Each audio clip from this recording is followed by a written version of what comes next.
It is nice to see people bright and early, and you all get special gold badges for coming on time and getting through the security of this building.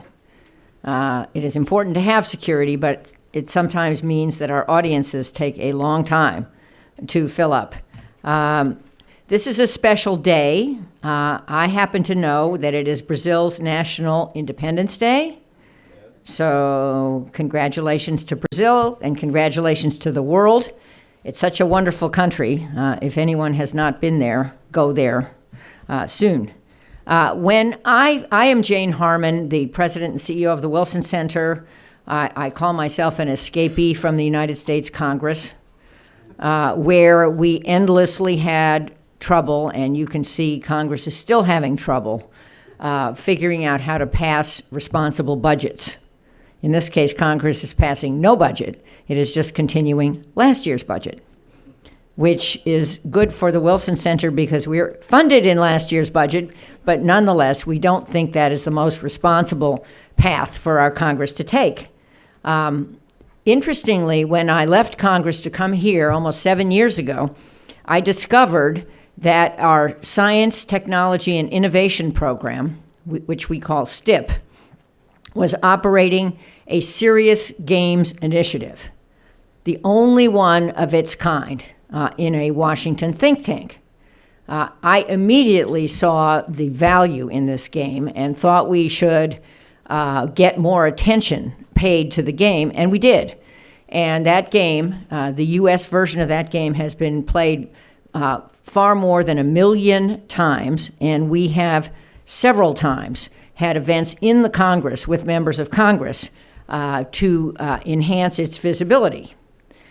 Serious games, and especially our budget game, are an example of what the Wilson Center does best, and a reason why we are ranked #1 in the world for transdisciplinary research.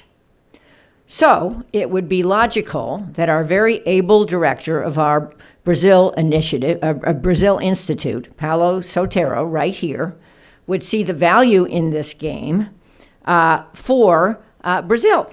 It is now called Fiscal Ship, and he, in consultation with people I will mention in a minute, has helped this game become something called Cities in Play, which is designed to improve the quality of civic engagement and public management in Brazil. So after over the last month, Cities in Play has been rolled out across the state of São Paulo in Brazil, and the reception has been outstanding. And in fact, Paulo is so excited about this that I promised him that next week, when we are having a meeting at the Wilson Center of the entire staff, we're going to show them how this is working in Brazil. The state government in Brazil has already confirmed that the game will be part of the curriculum in public high schools starting next year. And teachers and schools from other districts are reaching out to our partner, the BRAVA Foundation, asking for more information and to use the game. Talk about impact. As I mentioned, that I spent many years in Congress, and I know that the way to get countries to improve is to excite young people. They're the leaders for tomorrow, and that is why exciting young people in cities in Brazil, and oh, by the way, here, is a way to improve their understanding of how the financial health of their country, but also to improve their interest in government. Local governments, by their very nature, are close to citizens. Local civic participation is a critical part of democracy. So we're going to tell you all about this, and we will tell those who get through our security system and arrive a bit late. We will tell them too. The people who are here to tell this story are Milton Seligman and Leticia Piccolotto Ferreira, who are both members of the board of the BRAVA Foundation. And we're very glad to have BRAVA's executive director, Miriam Ascenso, here, and its project coordinator, I just called him the genius, Enrique Kriegner. who have been instrumental in the game's development and promotion. Finally, welcome to Walter Tejada. Is Walter Tejada here? No. Who's the former chair of the Arlington County Board. We will be excited to hear his perspective on these issues. So thank you again for coming on time and for being so talented that you know that hearing about an initiative like this is important. And I will now turn the floor over to Milton.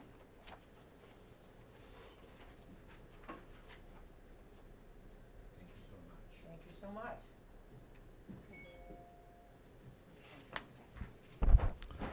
Good morning, ladies and gentlemen.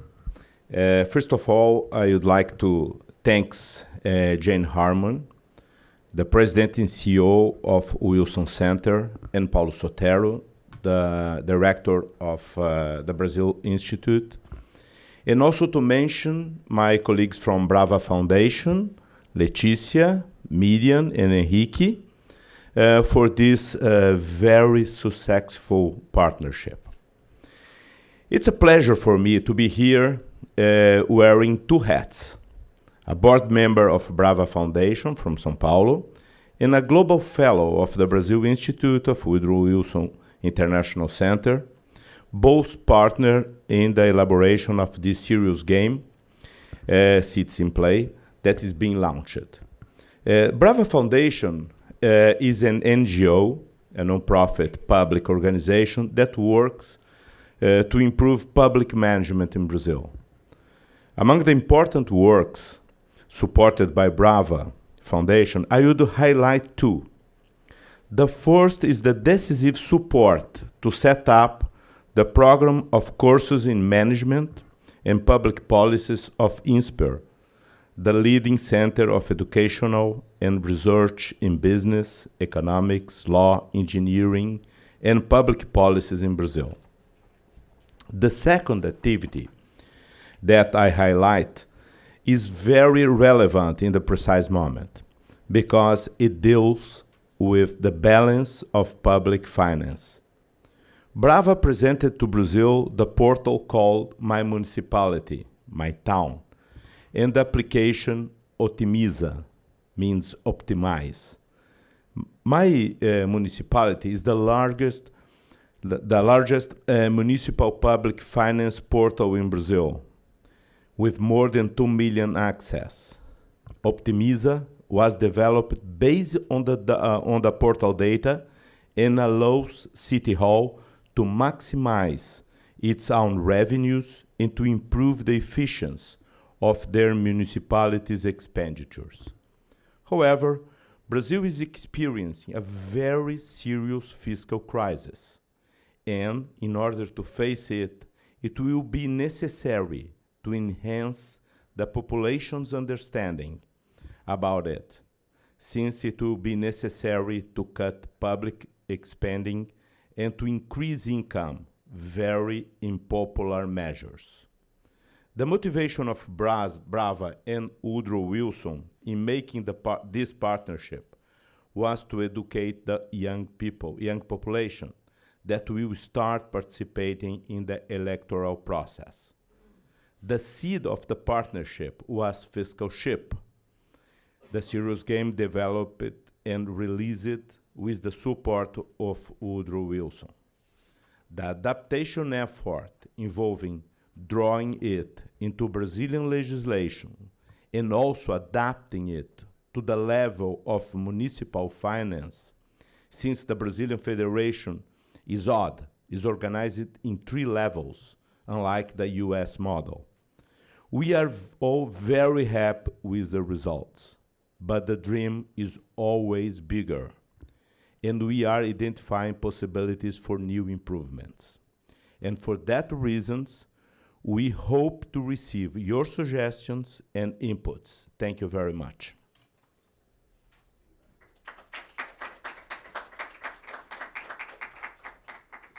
If you don't mind waiting for 3 to 5 minutes, because I understand there is a line of people downstairs coming here.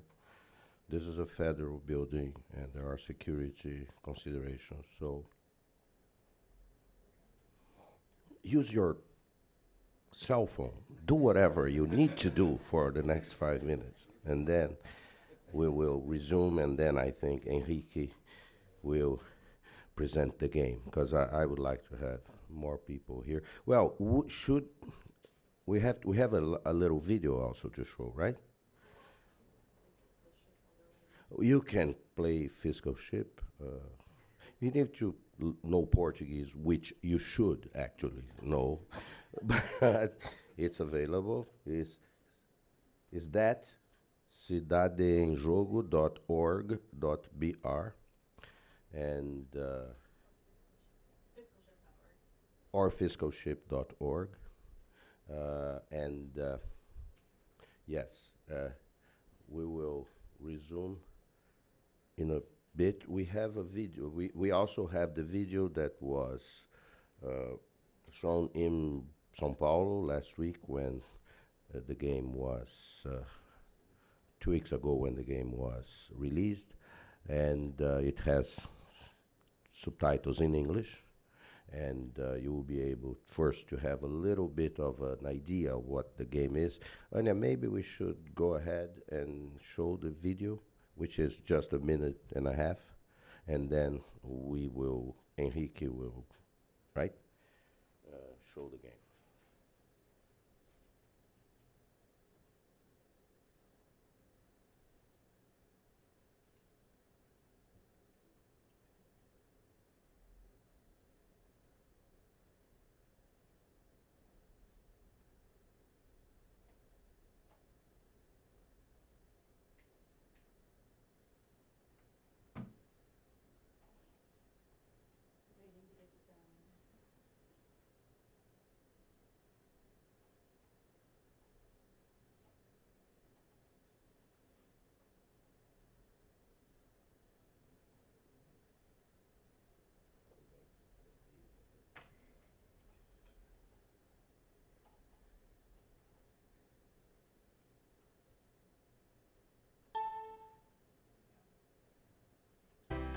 Já parou para pensar em quantos desafios existem na sua cidade?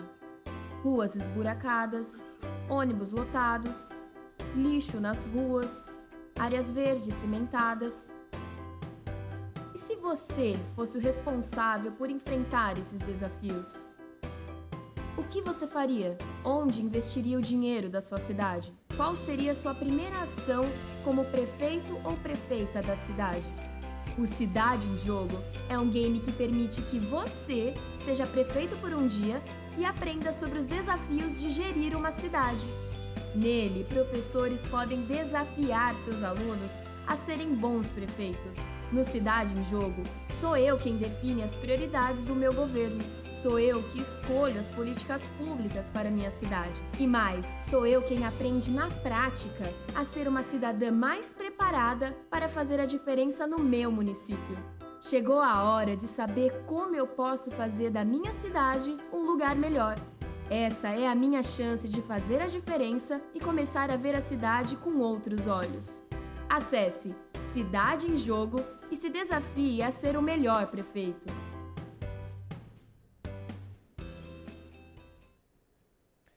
Good morning. My name is Enrique. As I was previously introduced, I'd like to thank President of the Wilson Center, Jane. Also like to thank Milton and all of our BRAVA colleagues, Leticia, Miriam. Thank you very much for being here and for taking interest in what's going on in Brazil, and also for this great dream of the Cidade em Jogo, Cities in Play.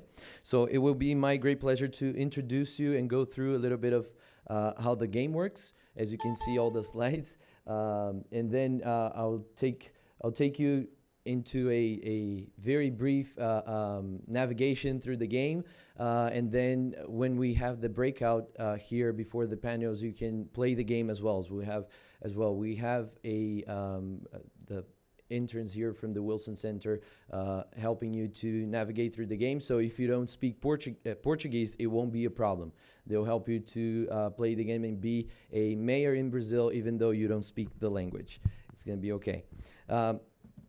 So here, the game Cidade em Jogo, this is a very successful partnership that we're celebrating here today. So we're very thankful to the Wilson Center, especially to the Brazil Institute here at the Wilson Center. I'd like to especially thank Paulo and Anya and all the team that were so great in this process and made this such a successful partnership that is going to produce fruits that we're very looking forward to experience and to try in Brazil. So the game has I would like to bring here 3 points why the game is a very important initiative that has a great potential to bring impact and political education, civic education to our high schoolers, to the next generation of public leaders in Brazil.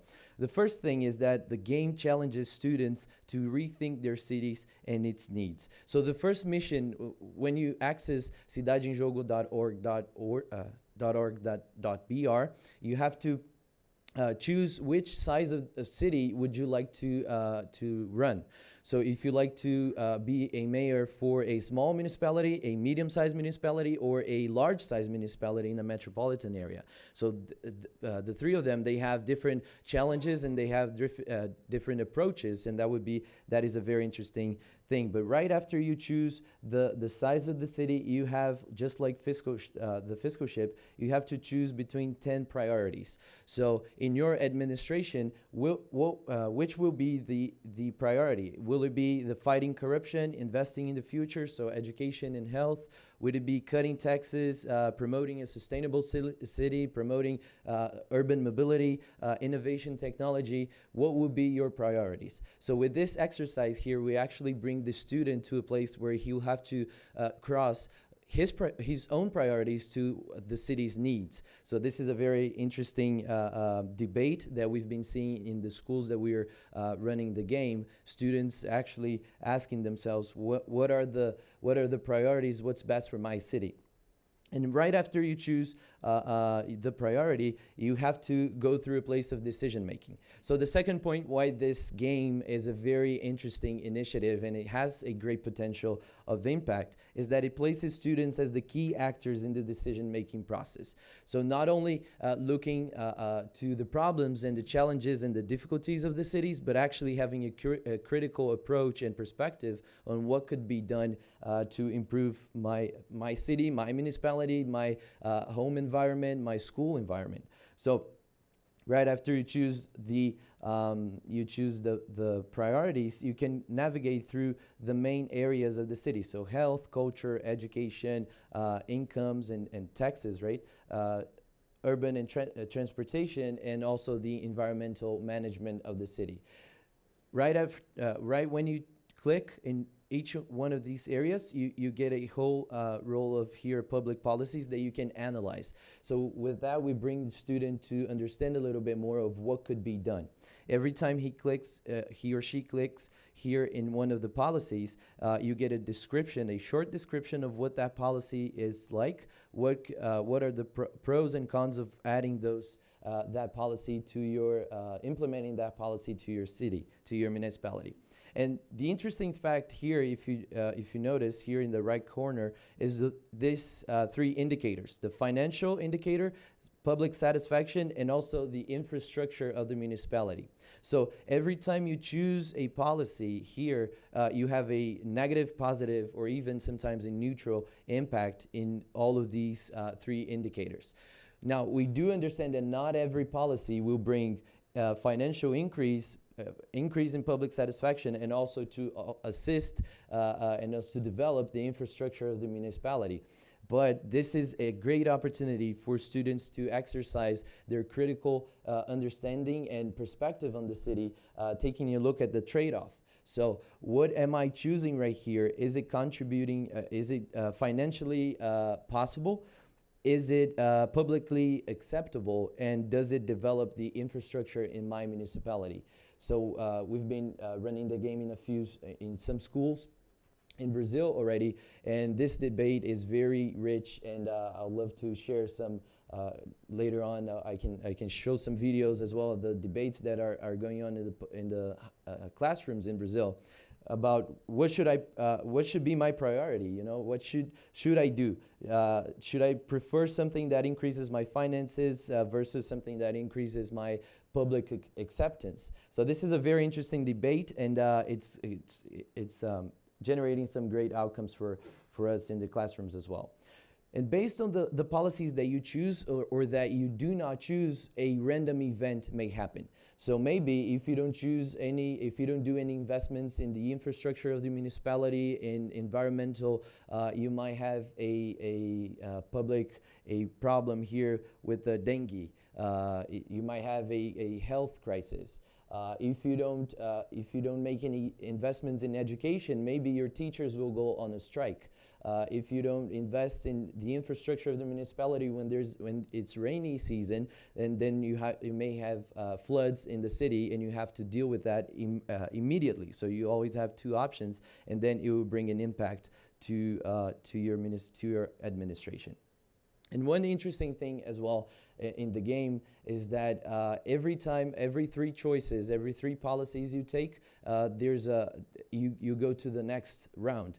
And the game has 10 rounds. So every three policies, you get a midterm report, and then at the end, you get a report saying if your administration was successful, if it wasn't, what were your challenges and what you actually accomplished. So here it's in the format of a newspaper headline, so you can celebrate, the city can celebrate the results, or it can celebrate that the mayor finally left office because it was a disastrous management.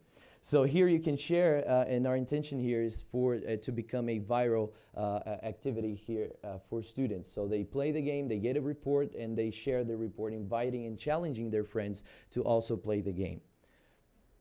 So this is pretty much the game flow. For time's sake, I won't go through all of the main points here, but first of all, you choose your priorities, you analyze public policy, you make a decision, and then you evaluate the impact that you brought to your municipality. And then you can question, teachers are actually using this tool to question if the municipality that they're living in, what could be done, what can be brought from the online to the offline, what can be brought to the school, and how can the school engage in assisting the municipality administration to perform better results.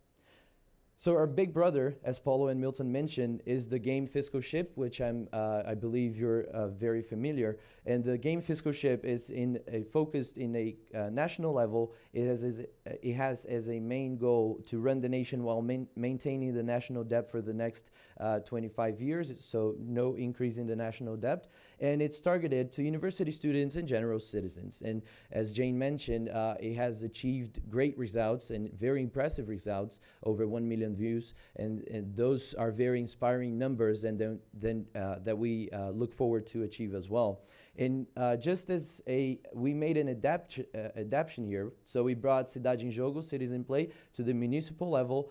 As a main goal, we have to run the city while balancing the city's main indicators that I mentioned before, and it's targeted to high school students. So with this, we want to bring to the high school environment and to the school's environment actually a great awareness and engagement within this next generation.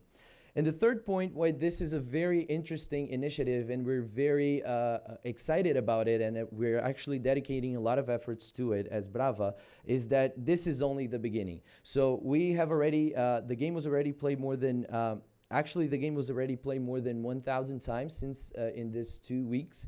I just checked the numbers this week, and it was very satisfying to see that number right there. And in the first week online, we had more than almost 400 people playing, students, teachers, and different also citizens. 25 schools registered to play the game in 4 different municipalities after the launching event. So in the following week, we had 25 schools saying, I want to run this game here in my classroom. And then we had 3 municipal councils inviting us to run the game along with its youth groups. So they're actually understanding the importance of bringing youth closer to the city's administration. Here we had a few pictures, maybe something. No. Okay, but I can show it to you later on. We had a few pictures on how the feedbacks of the students. And one thing that we're Jane mentioned and we're very excited about is to work with public schools in Brazil. So almost 85% of all high school students in Brazil attend a public high school. Public high schools are responsibilities of the state level, the state government in Brazil. And so therefore we establish a partnership with the State Secretary of Education to stimulate teachers to apply the game in their classrooms. So we're actually already next in the upcoming weeks, we're visiting the first public schools that we're launching the game and playing the game, and we're very excited for this partnership. We believe that we held several focus groups during the game development, and we had public and private teachers and also public and private students. And the perspective that we got from the public students were very accurate, were very precise, and actually their opinion were very based in evidence of what they see in the surroundings of their school environment and also in the surroundings of their neighborhoods. So we believe that the game will bring actually a more even a better perspective and also a more engaging platform for them to participate in the decisions that are made inside of their environment, whether it's a neighborhood or the school, or how can they participate and engage better. So we're very excited about this partnership with the State Secretariat of Education. And we're actually, every school that we go, we bring this little sticker that says, "I'm the mayor of my city." So we want to promote this understanding that we as citizens and also we as youth, we have the power and we have actually the platform to participate better, to promote, to provide our opinion, to provide our points of view, and also to make our voices heard. So thank you very much, and I look forward to playing the game with you in the breakout session. Thank you.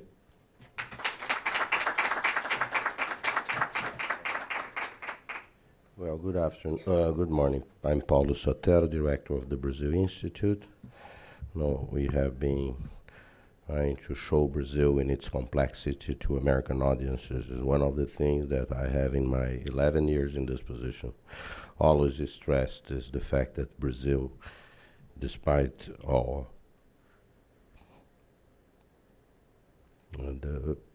the challenges we face in Brazil, we are a country of social innovation. And this is one more example of that. With that, I would like to introduce our keynote speaker for this morning, the Honorable Walter Tejada. He is a former chairman of the Arlington County Board and president of the Latino Leaders Council in the state of Virginia. There may be two people here unfamiliar with Arlington County. Is a major municipality next door in the state of Virginia, across the river. Walter has distinguished himself as a leader committed to enhancing the diversity of Arlington and the region's community voice. He currently consults on issues related to leadership development, civic engagement in immigration advocacy, and he is a frequent speaker and panelist on those issues, as well a political commentator in Spanish language media. He was from 2003 to 2015 in Arlington County's county board, Arlington County's board, and served as chairman of the board from 2008 to 13. He was previously a vice chairman. From 2010 to 16, Mr. Tejada served on the board of directors of the National Latino Civil Rights and Advocacy Organization, the National Council of La Raza. He is a former Virginia State Director of the League of the United States Latin American Citizen and the founding chairman of the statewide Virginia Coalition of Latino Organizations, also the founding president of the American Salvadoran Association of Virginia, and the former Latino Democrats of Virginia. He is he's a native of a country of El Salvador, a country that I happen to know, having been a journalist and cover very difficult times there. And he has a degree in government and communication from George Mason University around here in town. And for me, it's a pleasure, it's a great honor to introduce you to Walter Tejada, who will make his remarks.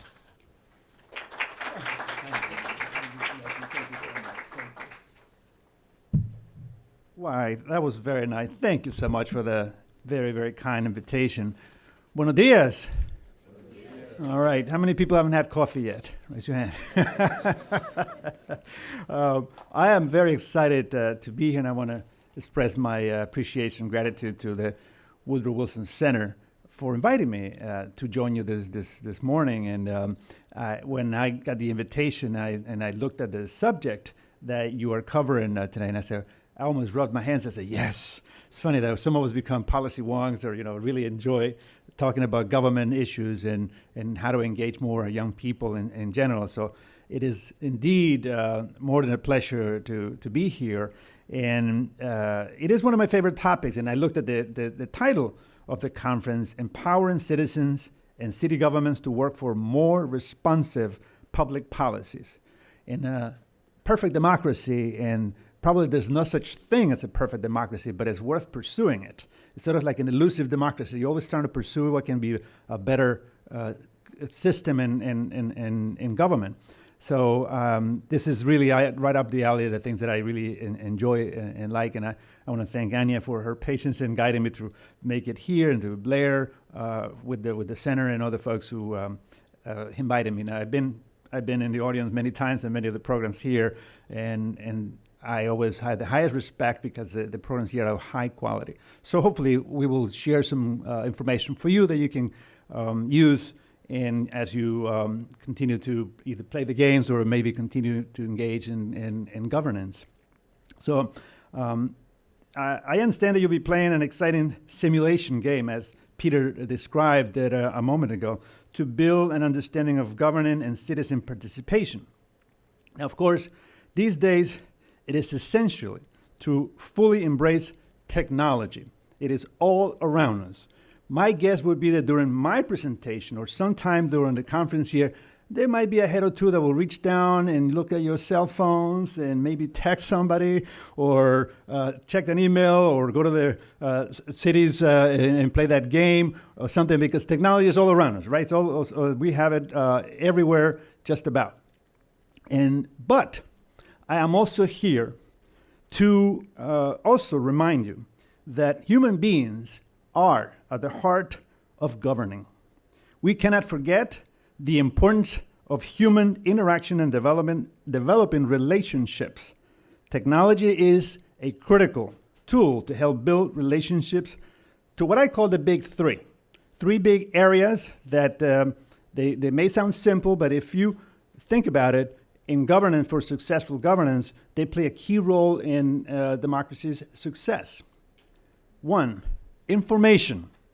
You got to be informed, right? You got to know what's going on. And it's through technology, word of mouth, reading something, watching something on television or on the internet. Get informed. Citizens want to know what's going on. Invitation. How many times have you felt, well, there's a syndrome I call the nobody told me, they left me out syndrome. Because you feel, how did that happen? How come they didn't invite me, they left me out? What's going on? Government can do well by making the citizens feel that they are invited to participate. So, and the third one, probably the most challenging one, is participation.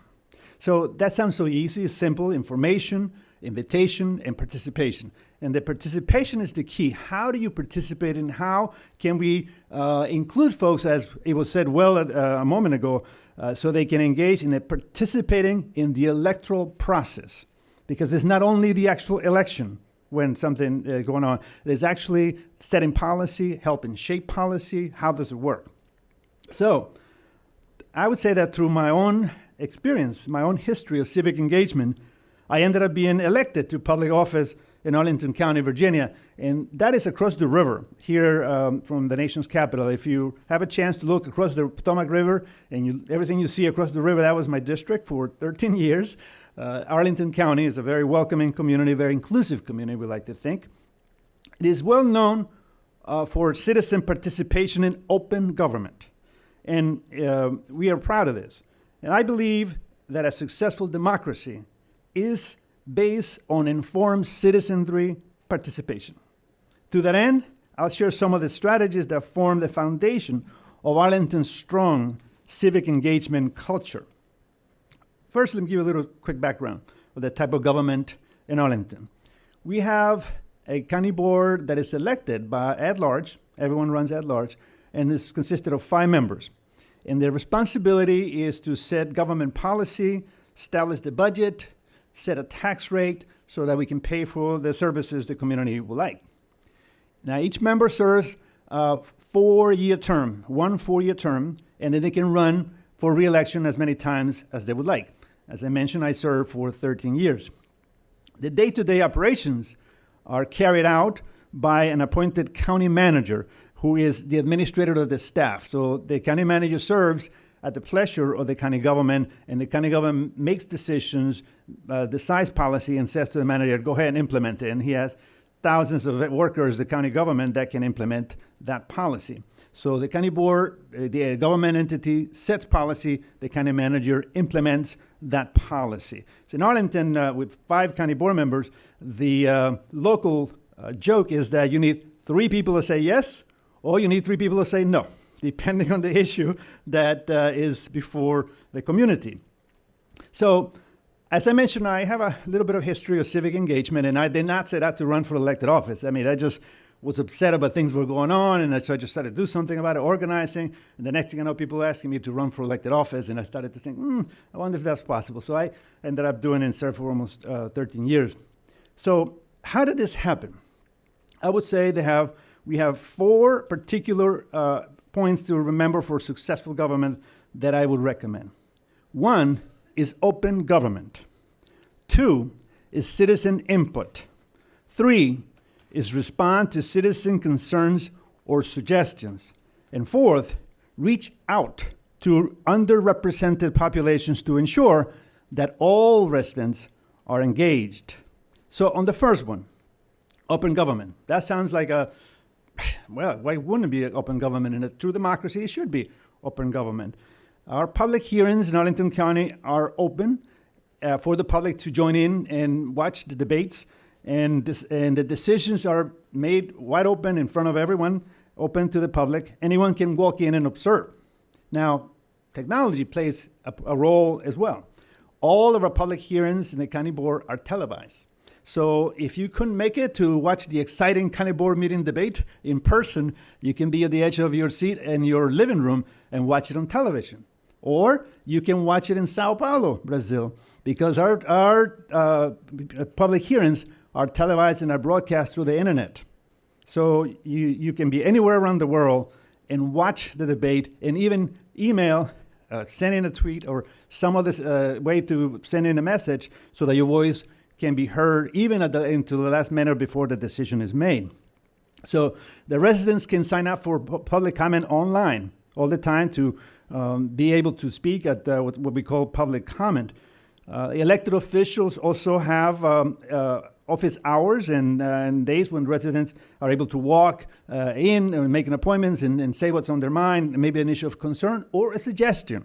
And we have something called public comment as well for every public hearing, which means that every time we start a meeting, the citizens can come in and sign up for anything, whatever is on their mind. It doesn't need to be something on the agenda. They can tell us how they would like to fly to Mars, or they can tell us about the sump pump in their neighborhood, or the sidewalk needs repair, or the taxes are too high, whatever might be on their mind. And there are many great points that the citizens have made. So we deliberately provide that specific way so the citizens can feel that they can express themselves. And many times there's follow-up through staff and other ways to get some of those things done. Number 2, on the citizen input.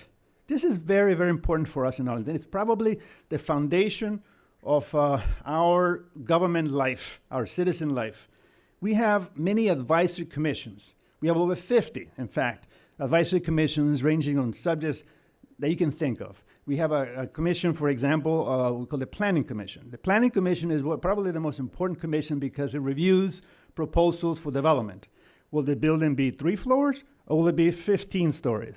Would we put 4 houses in this lot, or is there only room for 3 houses? Or what's the density? And all of these things that call for nuances, that detail that needs to be vetted. And by the way, all of these citizens serve as volunteers. No paid members of any advisory commission in Arlington. All you have to do is reside in Arlington and be interested in the subject. And in some cases, you have to have expertise. Like if you want to serve in the Planning Commission, for example, probably be good if you know a little bit about architecture or investments on development, all kinds of stuff related to it. The Commission on Housing. Now, we are in a humble way in Arlington, a very successful community. We have relatively low crime. We have a great transportation network. We have our public schools that are rated in the top percentage around the country. And we have a very high quality of life, a lot of amenities, restaurants, and so on.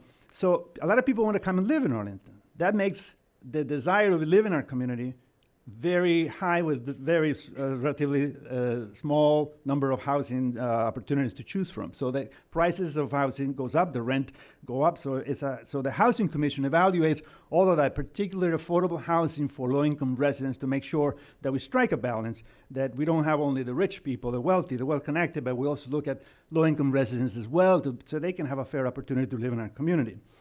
Fiscal Affairs Advisory Commission. That was one commission that I served before I ran for elected office. This is the commission that evaluates the budget year-round, throughout the whole year. How much money will the county government be using this year? Why? How much money is getting for each department? What are the departments doing? Are there any bonds that we're going to invest in? Are we going to make infrastructure projects happen? And if so, what's the return for the funding we might invest? All of those things evaluated by that commission.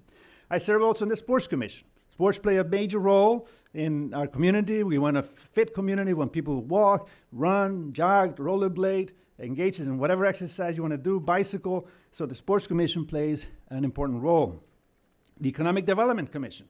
I know they're critically important for the health of the wealth of the community.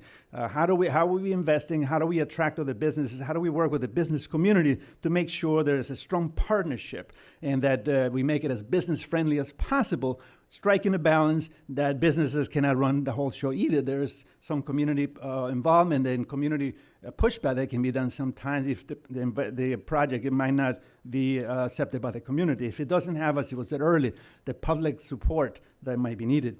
And we have an Urban Forestry Commission that focuses on trees in an urban setting. The Commission on the Status of Women that talks about issues related to giving women leadership roles, make sure that's followed through. The Disability Advices Commission for folks who have handicaps and all kinds of stuff, and on and on. And all of these, as we mentioned, are sometimes there are special task forces that are created to tackle a particular issue. As there's a major proposal, major development, for example, that might happen, we might have a work group and then advise the county board. The purpose of the volunteers is to advise the county government, the county board, who is the ultimate decision maker.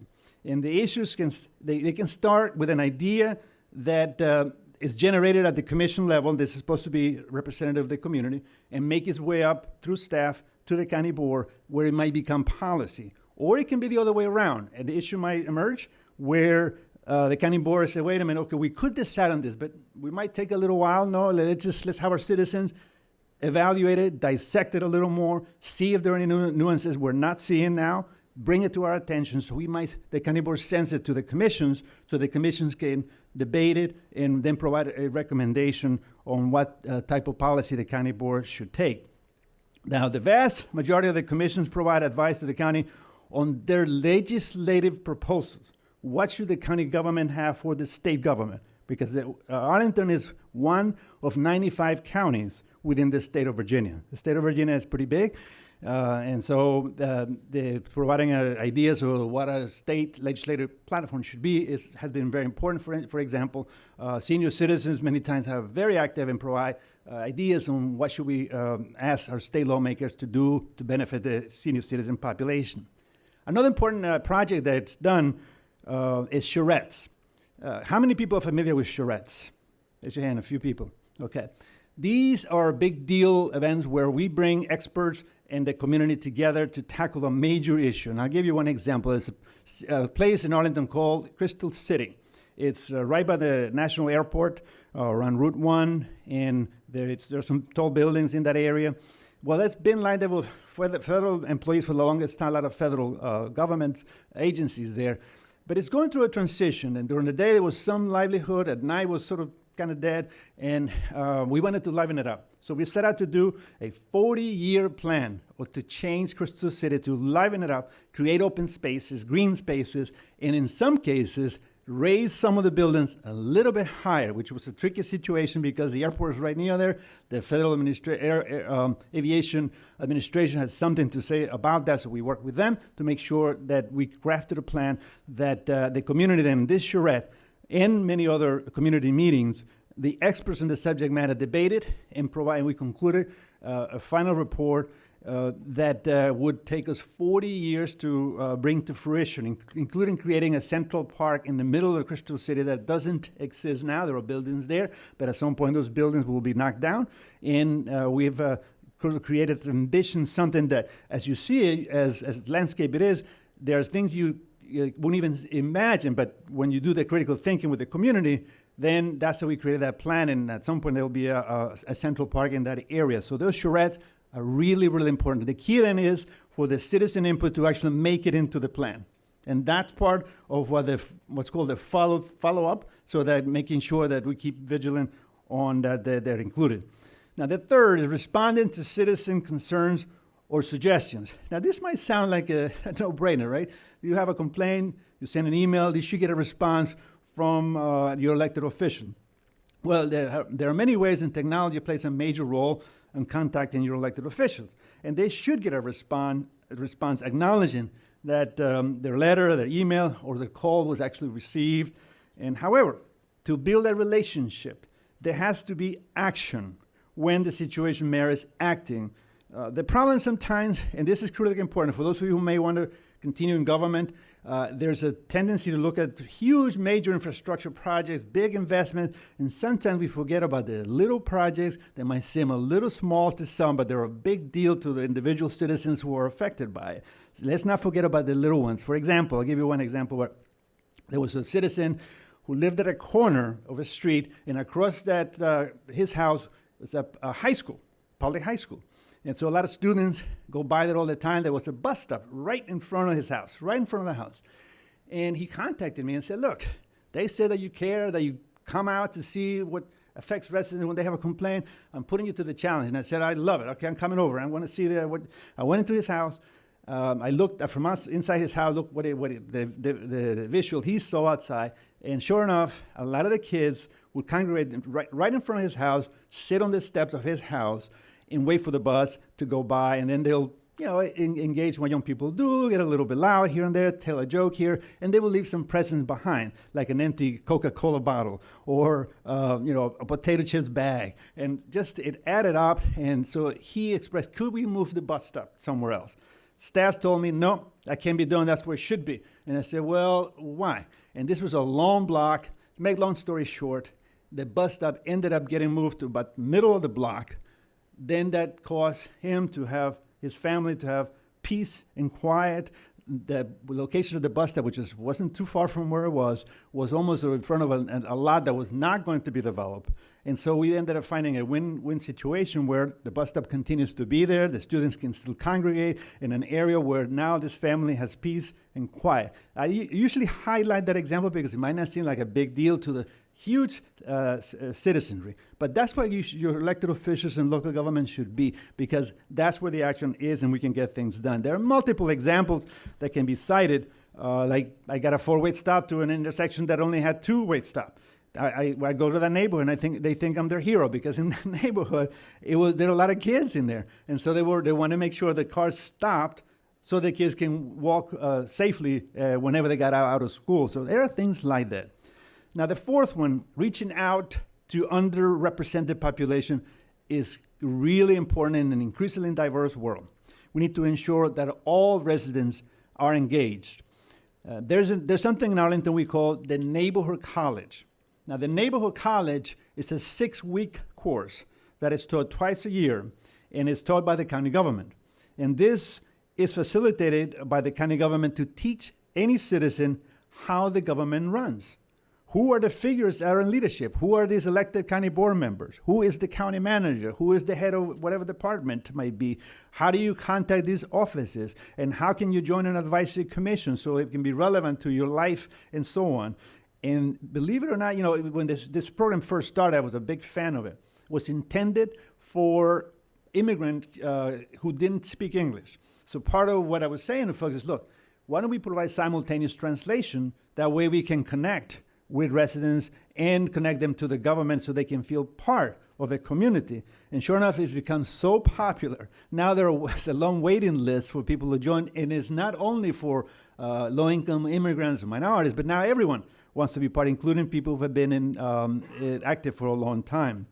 So the target audience initially starts out one way. You can make adjustments to make sure that inclusive for other folks as well. Now, there's one thing. I see a lot of young people in the audience here, so this is really exciting. It was one of my favorite initiatives for civic engagement. In Arlington, we have one of the highest populations of young adults.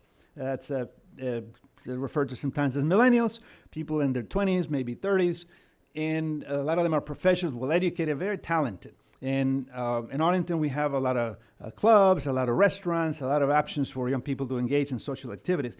So we set out to say, okay, there was a big disconnect between the younger generation, young adults, and people serving in advisory commissions or task forces. Usually the folks who serve in the task forces and commissions are a little bit more mature, instead of saying old, right? A little bit more mature folks.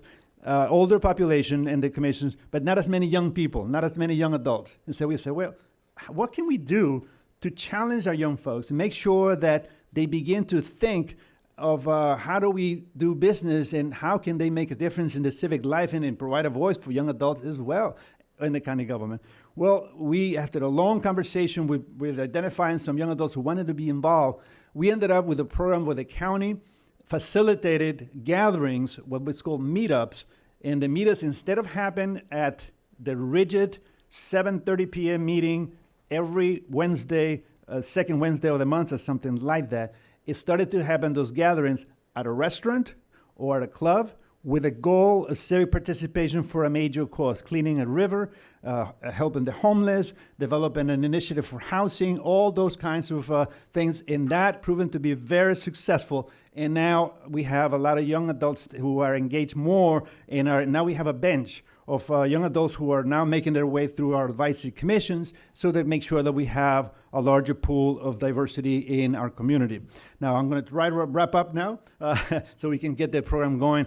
There are other things that you can do where technology can play a role. One of the things I did is called the Latino Roundtable, which public forums in Spanish with translation into English for those who didn't speak English.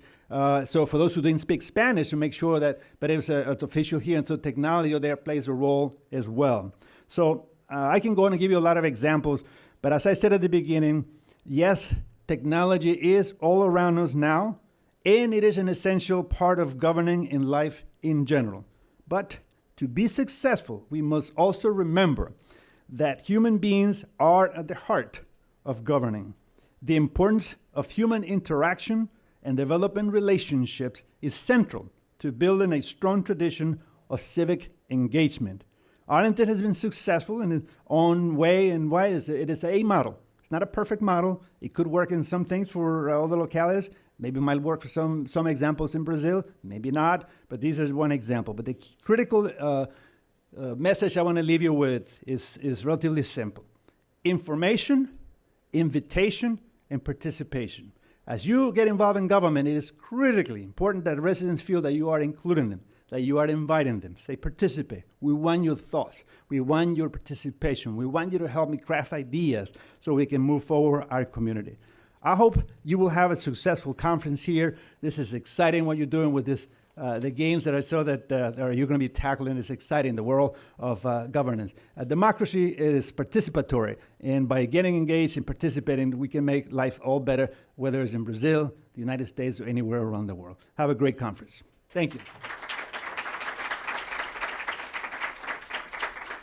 Well, I would like to, one important thing, to recognize one colleague of mine, the Vice President for Programs at the Wilson Center, Blair Rubel, that is an expert on urban and an author on urban issues. He is here and he will be participating now in the in this next phase. I would like, if Anya could, Anya, can you come and explain what we are going to, how this is going to develop next?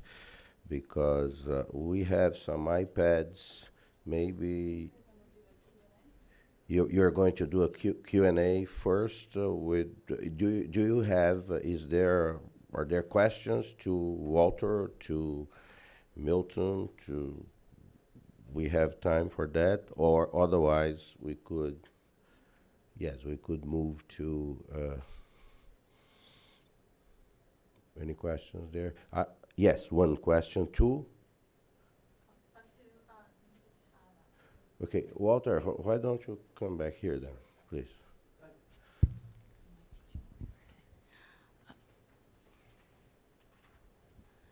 Okay, I don't live in Arlington County. I live in another county, which is notable for the fact that it does some things right, but it also is expert at having the patina of democracy without ever actually having democracy. And my question is, who pays for the election of the county council members who appoint these commissions? Because in my county, it's the developers, except for 3 councilmen. And those are the folks who actually run the county, the developers. Sure. Which jurisdiction is it your? Montgomery County. Montgomery County, sure. It's a very large jurisdiction. I think it's 1.5 million people in Montgomery County. The citizens can request any moment through online using technology to serve in an advisory commission, and depending on if there are any vacancy. They're all volunteer positions. So typically it's between 9 and 15 members per commission, more or less. There's usually a chair and a vice chair, and they could be, they also have terms. You can serve 3 years and then another 3 years. And we've done, the county, during my tenure there, we made adjustments so that people are not there forever. And there were some that were there, 15, 20, 30 years. And then other folks who want to be in those commissions weren't joining. And we want to make sure there's more pool of people from diverse backgrounds, women, all kinds included. So sometimes county board members recommend someone. Someone might contact one of us. Sometimes staff recommends somebody. That maybe happens. The business sector might recommend someone. But there's an evaluation that's done by, because these are appointed by the county government. And by the way, as we were talking a little bit with Peter, the county board essentially is the policy, the government entity. There's no mayor, there's no city council. So that's why, you got 3 people can decide the majority and so on. So among the board members that decided who's appointed and for how long, and making sure that we cover the ranges of the community. The funding comes essentially really from the taxpayers overall because staff is assigned to each commission, so that when the commissions have the discussion, the conversation can be passed on to the county board for decisions. As far as the elections, the state board of elections covers that part. Is sometimes the local parties also contribute to that as well, so that especially if it's a county-wide election. In the case of the county board members, everyone runs at large throughout the entire county.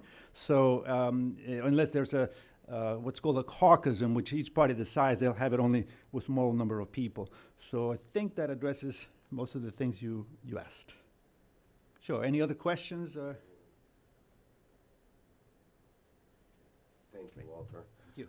Well, I know at one case, I'm very excited about one thing that just happened the other day. I was talking to Georgetown University student that happens to know a lot about Brazil.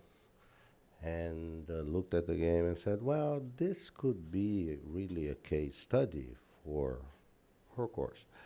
I will not identify her. If she wants to identify herself, she will. But it is, very interesting that this initiative may already generate maybe a case study at Georgetown by a graduate student from Brazil.